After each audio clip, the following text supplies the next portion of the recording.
Bem, hoje a gente vai falar da preocupação dos profissionais quanto, peraí, os microfones, eu esqueci.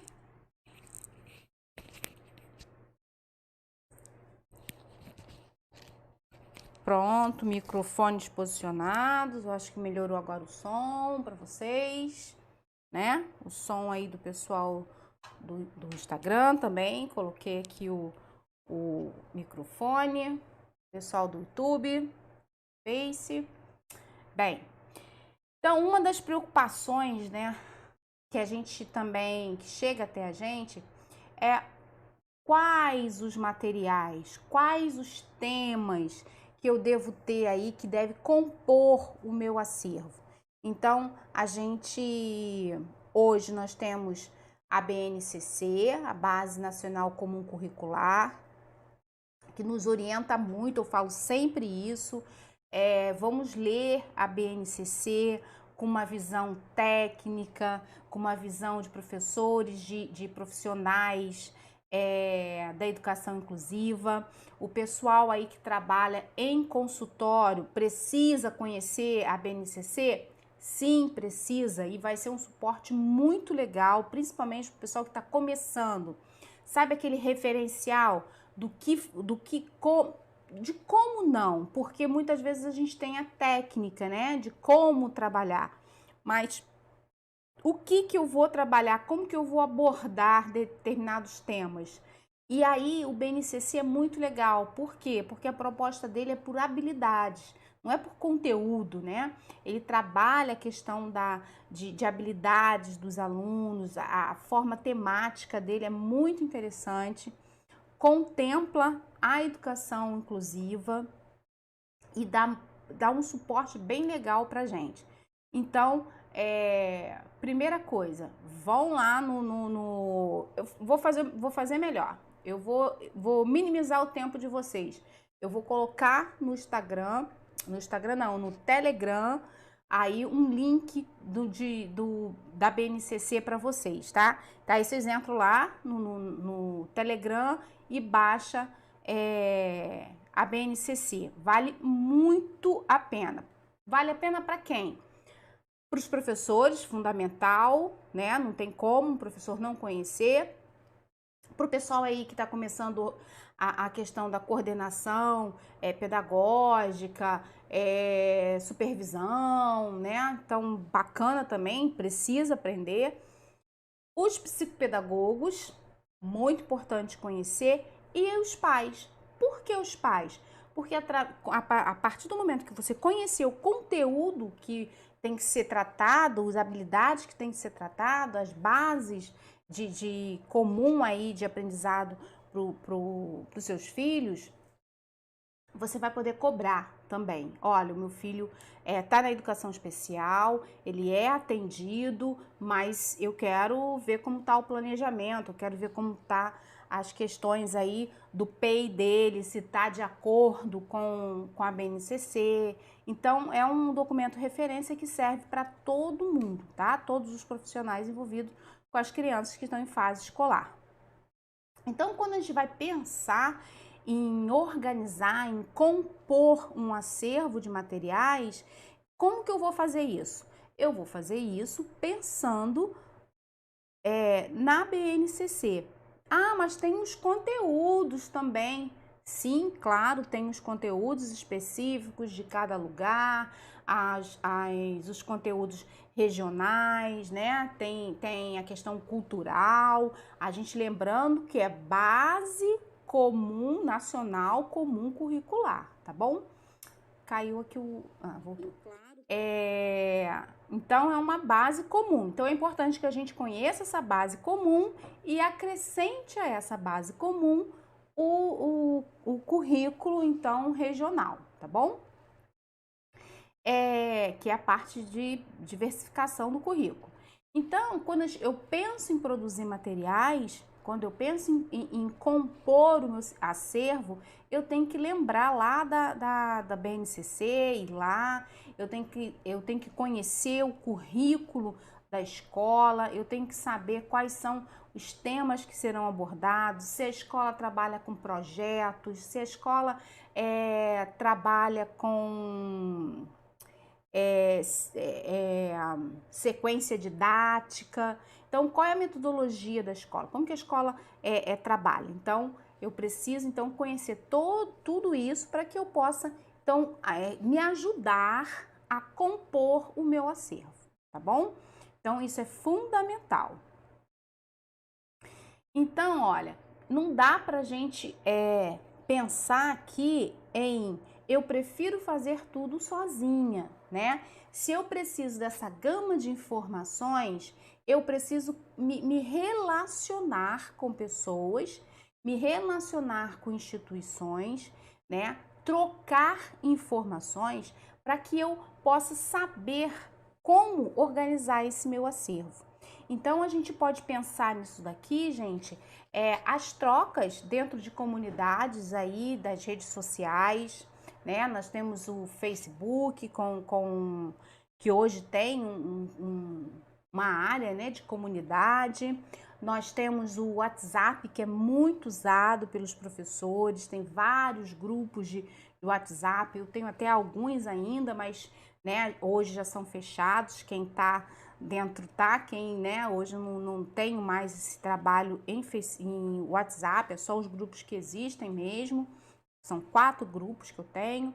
Então, quem está, né, a gente precisa se relacionar para a gente poder. Então, essa questão de você ter um espaço apropriado para discutir os temas de currículos, né, de construção de materiais, de atividade, de abordar as ideias, de ver diferenciações de lugares, isso é muito importante.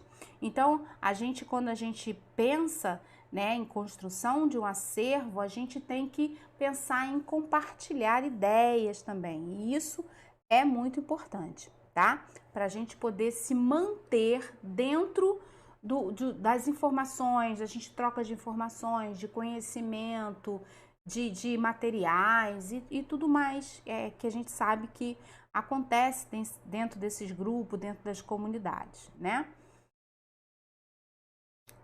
Quem caminha sozinho pode até chegar mais rápido, né? Que a gente vai fazendo, a gente vai caminhando mais rápido. Quando a gente está sozinho, a gente não tem ninguém para ir contra as nossas ideias, não é isso? Então a gente consegue, não, vou fazer isso aqui sozinho que eu faço rapidinho. Aí quando você chega assim, no dia seguinte, você pensa, puxa, mas se eu tivesse feito desse jeito, puxa, se eu pudesse feito daquele jeito, poxa, seria mais fácil se eu tivesse feito desse. Então, se você pode ir até mais rápido, mas aquele que vai acompanhado chega mais longe.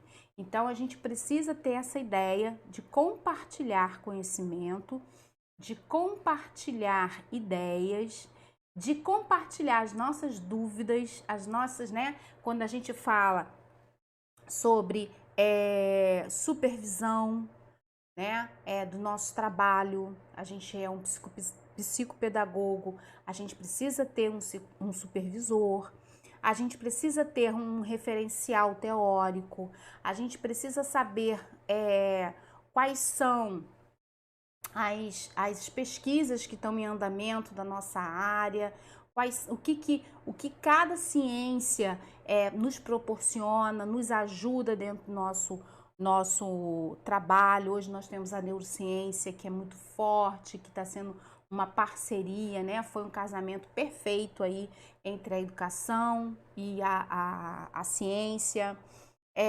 Hoje nós temos também um olhar, né, mais amplo, um olhar mais aberto sobre a análise do comportamento, que também é uma ciência, né, do comportamento, e que isso tem trazido assim, experiências e conteúdos importantíssimos para a gente, né?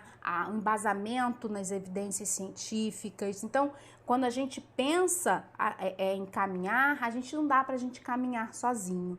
A gente tem que caminhar junto com pessoas que possam nos orientar, junto com pessoas que podem nos supervisionar e principalmente junto com o conhecimento. Não dá para a gente ir caminhando a passos largos sem pensar em estar junto com todos esses questionamentos, né, que a gente precisa ter sobre a vida, sobre a nossa prática, sobre a nossa intervenção, sobre o melhor desempenho do nosso aluno, por que que o nosso aluno não está, quais são as variáveis que não estão, que estão impedindo que o meu aluno tenha bom desempenho. Então é importante que a gente esteja junto, né? E hoje nós temos esse recurso da internet, né, através de cursos online, através de comunidades, de videoconferências, para a gente poder fazer essa troca de conhecimento, ok? Então é importante. Hoje em dia não dá mais para a gente falar, eu não quero fazer curso online, né? Eu não gosto de fazer curso pela internet. Hoje em dia, a situação, né, de pandemia que o mundo, né, tá enfrentando, nos fez utilizar essa ferramenta de forma positiva, e eu acho que vai ser algo que a gente aprendeu, né, e já agregou na nossa vida, que eu acho que não vai sair tão cedo, né? Então a gente tem aí que quebrar essa objeção aí, esse impedimento do nosso crescimento por ser as coisas online, por ser através da internet. E aí o que eu mais ouço, né, quando a gente fala em organizar acervos, quando a gente fala em BNCC, quando a gente fala em desenvolvimento de materiais. Então as pessoas falam, eu não sei planejar, eu não sei, eu não tenho essa habilidade de planejar, o que planejar, como que eu vou pensar o objetivo. A gente que está na educação há muito tempo, a gente tem uma folhinha muito conhecida, né, que é a folhinha de planejamento, que tem lá o objetivo específico, o material que a gente vai utilizar, quais são os conteúdos, e tem, né? E aí, gente, é muito interessante, porque muita gente quer isso pronto, né? A gente tem que lembrar que o planejamento a gente faz com um olhar dentro do ambiente onde nós estamos. Eu posso montar um planejamento para mim e esse planejamento não ter nada a ver com você, tá bom? Então, vamos pensar em planejar observando o nosso ambiente, o nosso público, os materiais que estão à disposição, né? Eu não posso planejar pensando em materiais que eu não tenho, pensando em recursos que eu não tenho. Então, eu tenho que planejar pensando em quais são os recursos que eu tenho, como que eu posso utilizar esses recursos, como que eu vou maximizar, né, esses recursos, potencializar esses recursos, como que é meu ambiente escolar, como é meu ambiente de trabalho, como que isso pode intervir no meu planejar. Então, não adianta, gente, eu vejo muito na internet, a gente tem que ter muito cuidado também com aquilo que a gente encontra na internet, e eu fico imaginando como que processa isso. Planejamentos prontos, né? Eu falei, gente, como que se faz um planejamento pronto? Como que a gente pega um planejamento pronto e faz a intervenção? Eu realmente não tenho aí, não sei, não compreendo isso. Porque não dá, gente. Quando eu planejo pensando em alguém. E esse alguém é um ser individual. Então, não dá, né? Não dá para você Ctrl+C, Ctrl+V em planejamento. Então, outra questão que eu vejo muito você tem um conteúdo da sala de recursos? Como é que é? Sala de recursos, o conteúdo da sala de recursos? Você tem o currículo da sala de recursos? Como é que é isso? Não, eu não tenho. Não existe, né? Não existe um conteúdo para a sala de recursos, não existe o currículo da sala de recursos, né? Uma vez eu fui dar uma assessoria numa escola e a professora e a diretora da escola, ela porque queria que eu fizesse o currículo da sala de recursos. Eu falei, não, eu não posso fazer currículo da sala de recurso porque não existe um currículo da sala de recursos. Existe, na época nem tinha ainda a BNCC, a gente utilizava os referenciais curriculares e usava também. Ai, agora eu esqueci o nome do documento. Era um documento que foi muito usado e a gente usava aqueles dois referenciais. E eu falei, não tem conteúdo nem currículo da sala de recurso. A sala de recurso é exatamente isso, é produção de recursos pedagógicos, recursos didáticos, para que a criança que tem dificuldades ou uma deficiência, ela possa ter adaptações curriculares ao conteúdo geral, entendeu? Então, eu não tenho um currículo da sala de recursos. O que eu tenho é flexibilização, é um processo, né, didático, pedagógico de, de adaptação e flexibilização do currículo escolar, do sistema escolar, tá? Então, não existe, gente, não existe conteúdo da sala de recursos. Eu não tenho o que eu vou dar na sala de recursos? Não tenho. A sala de recursos, eu costumo dizer que a sala de recursos é um laboratório de pesquisa. A gente tá ali, a gente tem que pesquisar, assim como o nosso consultório também, né? O nosso set terapêutico. A gente tem que, eu não tô falando em tentativa e acerto, tá, gente? Não é ficar tentando, nem é ficar no achismo, não. Quando eu falo laboratório, eu falo o seguinte: chegou uma criança, eu tenho que avaliar essa criança e tenho que produzir toda a tecnologia assistiva que vai dar suporte ao aprendizado dessa criança. Então, a pesquisa é em relação a essa tecnologia, tá? E não as práticas que eu vou fazer com essa criança. Então, isso eu tenho que ter os meus protocolos de avaliação, eu tenho que ter as sondagens já preparadas. Então, todo é um material. Quando eu falo ambiente de pesquisa, é ver o que você vai produzir, o que você vai ter, qual vai ser o acervo que você vai preparar para que você possa atender, então, a sua demanda. Então, conteúdo de sala de recursos, currículos de sala de recursos, não existe, tá bom? E aí, levando essa ideia aí de conteúdo, de currículo para o nosso ambiente, nosso set terapêutico. Muitas pessoas acham que o psicopedagogo, vou falar da psicopedagogia porque é o meu campo, né?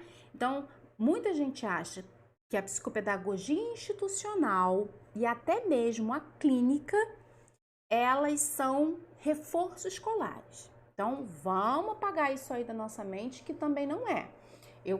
E até mesmo alguns terapeutas, tá, gente? Às vezes pode ser pai, pode ser o professor da sala regular que não está afinado aí com as informações, pode ser o coordenador, pode ser o professor, né? Outros professores.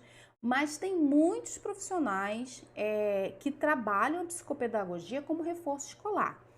E reforço escolar e psicopedagogia não é reforço escolar, tá bom? Então a gente tem que ficar atento com isso daí, porque aí quando o pai vem às vezes no consultório da gente, traz os cadernos, todos os cadernos que a criança tem que fazer o trabalho de casa, tem que fazer tudo. Não, eu trouxe para ver se você faz com eles. Não, eu não vou fazer com ele. Meu trabalho é um outro trabalho. Não é de fazer trabalho de casa, não é de fazer reforço escolar, não é de estudar para a prova, não é. O que nós fazemos no consultório? Nós listamos, vamos dizer assim, né? A grosso modo, a gente mapeia, melhor, uma palavra mais bonita, a gente mapeia todas as necessidades dessa criança e emprega instrumentos para melhora dessas dificuldades, tá bom? Esse é o trabalho do psicopedagogo, não é reforço escolar. Você tem modelo de relatório? Uma outra coisa também, que é muito falada, né? Você tem um modelo aí de relatório? Então, gente, quando a gente pensa em acervo, a gente tem que pensar em 3 níveis de acervo. A gente tem que pensar em materiais de intervenção. Vamos começar do começo. A gente precisa de materiais de avaliação. Então, quais são os materiais que eu vou preparar, que eu vou ter, que eu vou estudar e dominar para avaliar meu aluno? Esse é o primeiro. O segundo, né, materiais, o segundo tipo de materiais que a gente tem que ter são os materiais de intervenção. O que é materiais de intervenção? São os materiais estruturados, são as atividades, são os materiais concretos, são os jogos, né? Então, bloco lógico, que mais? Material dourado, Tangram, jogos de quebra-cabeça, de MDF. Nossa, tem um monte de materiais aí que a gente utiliza, né? Brinquedos, então tem um monte. Então eu classifico esse grupão aí como os materiais concretos, tá bom? Então eu tenho que ter os materiais de avaliação, os materiais de intervenção. Marta, mas será que os materiais de intervenção não servem para avaliação? Serve, tá? Os materiais, né? A coisa física, né? Mas o que eu faço, gente? Os meus materiais de avaliação são os meus materiais de avaliação. Então, de trabalho, né? O workbook é um livro de trabalho. Nesse livro de trabalho, nós temos vários modelos de formulários. Então, formulários para a gente poder preencher. Agora, gente, quando a pessoa pergunta, você tem um modelo de relatório? A pessoa quer um modelo de relatório só para colocar o nome da criança. Gente, isso não existe, tá bom? Relatório é aquilo que está acontecendo entre você e seu paciente, entre você e o seu aluno, tá bom? E não existe, gente, intervenção sem registros. Nós precisamos ter as nossas folhas de registros, o tempo de atuação da criança, como que ele foi, então, de cada jogo. Então, é necessário que a gente construa isso. Pode-se ter modelos? Pode, mas sempre a gente vai precisar de uma adaptação nisso, tá? Então, quando a gente fala em acervo, né, de materiais, nós estamos falando nesses 3 níveis: materiais de avaliação, materiais de intervenção e materiais de registros, vamos dizer assim, tá? Então, o que é importante a gente saber? Não existe planejamento pronto, não existe currículo na sala de recursos, nem em consultório, e não existe modelo de relatório pronto, tá bom? A gente precisa construir isso daí, a gente precisa aprender a montar, né, a escrever, a preencher todas essas fichas que a gente utiliza para registro, que a gente chama aí de avaliação e monitoramento do processo de ensino e aprendizagem da criança, de intervenção da criança. Uma outra coisa aqui que a gente vê como bom, pode ser bom, mas pode ser também muito prejudicial. Sigo vários grupos de conteúdo. O que acontece? Tem pessoas que ficam tão obcecada aí em estar em grupos, que entra em qualquer grupo, né? Vai entrando nos grupos, vai entrando no grupo. Eu essa semana passada, uns 15 dias atrás, pipocou lá um grupo meus contatos lá, e eu mantive o grupo e entrei. Era um grupo interessante, o tema era interessante para mim, E eu comecei a ver, mas eu vi que era só picaretagem o negócio era esquisito mesmo. Começou a pipocar algumas propagandas, algumas coisas. Então, gente, é necessário que a gente tenha o discernimento de que grupo a gente vai participar, como que a gente vai participar, e a gente também precisa ter cuidado, né, no que a gente posta, no que a gente recebe, né, nas intenções das pessoas. Então, é importante que a gente tenha esse domínio aí. Então, quando a gente pensa em ter um acervo de materiais, em escolher o nosso acervo, em procurar o que colocar nesse acervo, a gente tem que ter muito cuidado aonde nós vamos nos meter, né? Em como que a gente vai pensar em organizar. Há um problema muito sério nos grupos de WhatsApp, e algumas pessoas que estão aqui, que eu sei que estão aqui, que eu já falei hoje aqui, me acompanham já há algum tempo em grupo de WhatsApp, e é uma briga muito grande que eu tenho, é a publicação e a divulgação de trabalhos de terceiros sem autorização, ou seja, não observando a, o direito autoral dos materiais, né? Os direitos autorais dos livros, das apostilas, dos materiais estruturados, né? Então, isso é muito importante para a gente observar. A gente não pode se exceder nesse ponto. Então, quando a gente entra numa comunidade, quando a gente entra num grupo, quando a gente entra em bate-papos, a gente tem que ter o discernimento e procurar ver qual é a qualidade daquele grupo ali, se aquele conteúdo ali ele vai ser bom para mim ou não, tá ok? E eu não posso pensar, não, lembra? Eu já falei isso numa das lives, eu vou entrar na internet, vou catar os materiais e tal, e não avalia os materiais, não seleciona os materiais. Eu já falei sobre a importância da seleção dos materiais, a importância da gente ver a qualidade dos materiais, se os materiais estão cientificamente apropriados, se a cor, o tamanho, as posições, se como que vai ser se a criança tiver uma paralisia cerebral e uma dificuldadezinha de movimento nas mãos maiores. Então, tudo isso a gente tem que estar pesquisando, né? Observando e tendo cuidado, tá bom?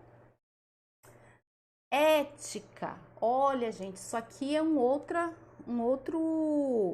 observação que eu quero fazer com vocês quando a gente busca, né, montar esse nosso acervo de materiais, de formulários. É a questão da gente utilizar todo o material, como que eu vou dizer? Não é verídico, do autor, né? Então, quando a gente utiliza um material, a gente tem que ter cuidado para esse material não ser uma cópia ilegal, né? A gente não pode plagiar. A partir do momento que você pega um livro escaneado e publica esse livro, né, de forma sem estar autorizado pelo autor, você está fazendo uma pirataria, não é nem um plágio, né? O plágio é uma outra situação. Seria, então, uma pirataria. Mesma coisa se você pegar um CD, antigamente tinha CD, né? Hoje em dia já não tem mais. A gente compra música por plataforma eletrônica, né? Digital. Você pegava o CD, copiava e distribuía aquilo ali. Então, é a mesma coisa. Então, a gente tem que ter cuidado. A gente precisa estudar. Os livros no Brasil são caríssimos, né? A gente comprar livro é caro. Hoje em dia, livros mais extensos, mais que vai nos conduzir a ser um trabalho mais pesado, né? De neurociência, de análise do comportamento, eles vão aí de R$ 80 a 500 até R$ 1.000. Eu sei que é caro, né? O material de estudo não é barato, mas a gente não pode não ter respeito, não ter visão do direito do outro que trabalhou e fez aquilo ali. Então a gente precisa ter ética. Uma outra coisa que eu chamo a atenção de vocês quando a gente estiver em grupos, estiver em plataformas assim em grupo, é manter a identidade dos nossos alunos, dos nossos casos, né? Bem reservadas. Não é legal que a gente publique, né, imagens de aluno, exceto se os pais autorizarem, se os pais te mandarem, se os pais compartilharem, aí é uma outra coisa, né? Nas suas redes sociais é uma outra coisa. Mas a gente ter essa ética de respeito de direitos autorais, de coleta de materiais que possam ser utilizados. Então, tudo isso é importante a gente observar aí quando a gente está preparando o nosso acervo. Aí aqui materiais estruturados de cada área.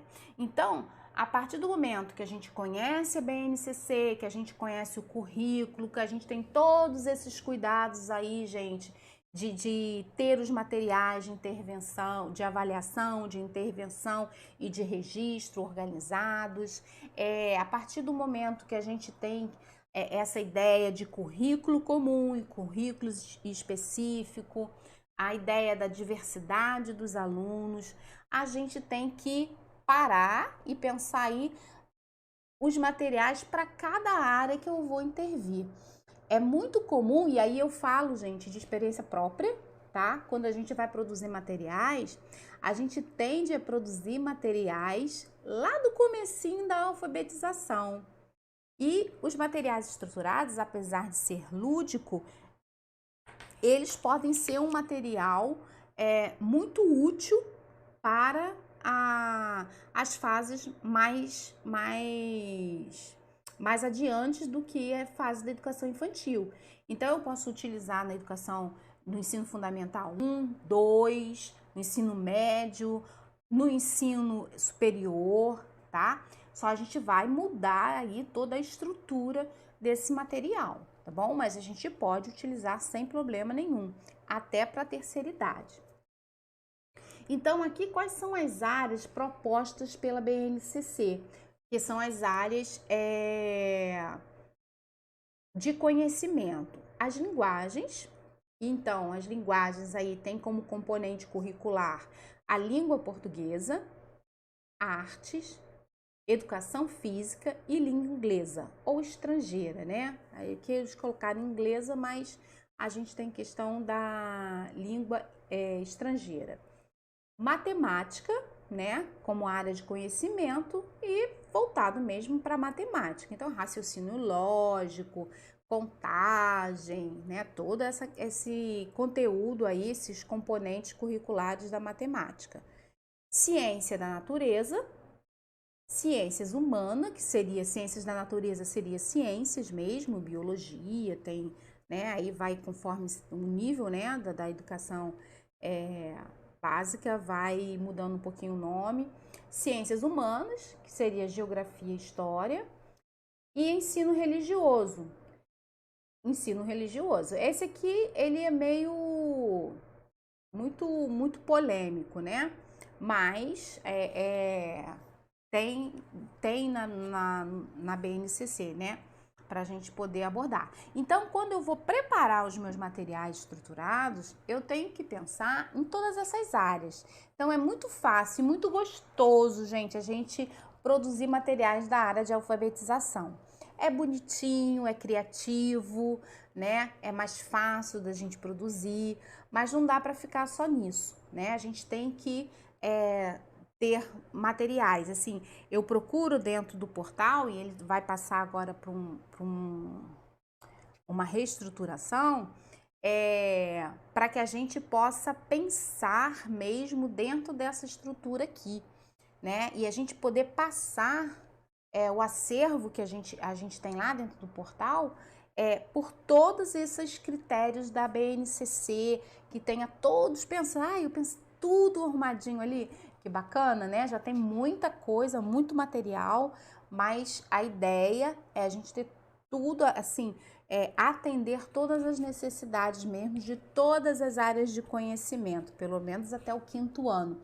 Então, é importante que a gente tenha esse olhar na preparação do nosso acervo.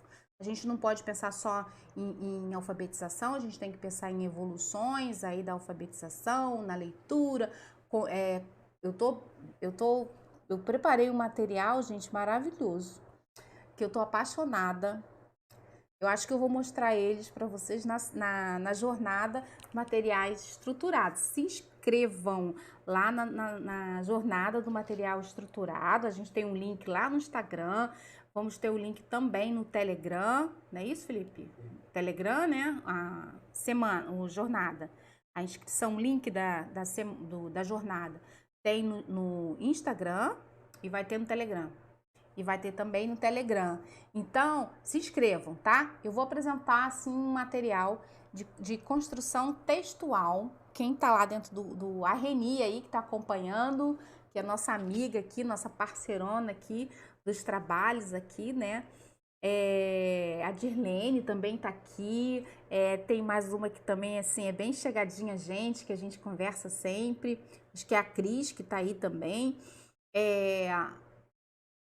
A gente preparou um material de construção textual maravilhoso, maravilhoso. Assim, eu tô apaixonada pelo material. Então, de plural também. Então, não dá para ficar só na fase de alfabetização. Nós temos o kit matemática, a gente tem as atividades na área de ciência natural.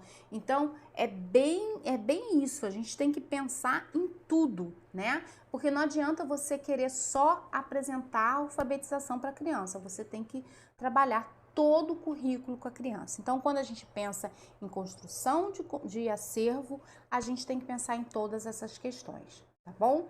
Desde lá do comecinho da live, tudo que a gente falou pensando aí na organização da gente, na organização de materiais, de estrutura aí, de áreas, né, de intervenção, de avaliação e de registro, e também a questão ética, né? Principalmente a questão ética da gente não publicar materiais de outros, ou então copiar esses materiais, ou a gente tem que utilizar, a gente pode utilizar os materiais, né, os livros, as ideias, mas sempre com citações, sempre com respeito à produção do outro, tá ok? Gente, a gente vai terminando por aqui a nossa live. Nós temos 2 materiais hoje. Por quê? Porque nós estamos falando aí de acervo, né? E a gente falou de áreas. Eu ia trazer materiais de todas as áreas, um arquivo de cada área para vocês. Mas eu falei, não vou levar não. Eu só vou levar 2. Os outros 3 eu vou publicar lá na semana, lá na nossa jornada de materiais estruturados, intervenções com resultados. Então, lá eu vou publicar. Mas aqui eu só vou publicar 2, para vocês terem vontade de ir para lá, junto comigo também, tá bom? Então, gente, nós temos a nossa senha, né, Felipe? Quantidade, tá? No singular minúscula. Tem 2 materiais lá para vocês baixarem de linguagem. Um é de linguagem e o outro é de matemática, tá bom? Gente, até amanhã. Nossas lives estão chegando ao fim, né? Essa jornadinha aí de lives. Foram 10 lives, hoje na nossa live 8, nós só vamos ter mais 2 lives, né? Desse grupo aí de lives, né? O nosso propósito era 2 semanas direto de lives. Então, nós já estamos fechando essas nossas 2 semanas de lives. E espero vocês na jornada do material estruturado, intervenções com resultados, para a gente conversar mais sobre esses assuntos, tá bom? Lembrando o link lá na minha bio, no Instagram e também no Telegram, tá? E tá rodando aí também alguns videozinhos aí da campanha. Se vocês acharem, vocês também podem se inscrever por lá, tá bom? Gente, até amanhã. A gente amanhã vai trazer um novo tema pra gente conversar, ok? Então, até mais. Ah, gente, aqui os materiais, eu esqueci que eu tinha posto. Olha, eu botei aqui, é esse aqui de matemática, que é relação números e quantidade. E o de português é esse aqui, gente, que é muito legal, porque são várias figuras com letras móveis. Então, vocês vão trabalhar um monte de coisa com eles, tá bom? Vocês podem montar frases, porque tem as pontuações. Ah, Marta, mas só com esse pouquinho de letra, vocês vão imprimir quantas vezes vocês quiserem e for necessário, tá bom? Aqui, vocês já estão vendo que as vogais estão já repetidas e aqui algumas consoantes. Então, vocês vão tirar uma xerox só, uma impressão só. E essa primeira página aqui, que é B, C, D, F, vocês tiram duas vezes, que vocês vão ficar com 2 materiais. Se que tiver 10 vezes, quiser tirar 10 vezes, vocês tiram 10 vezes, tá bom? E já tem algumas propostas de imagem para a criança poder escrever aqui o nomezinho da gravura, tá bom?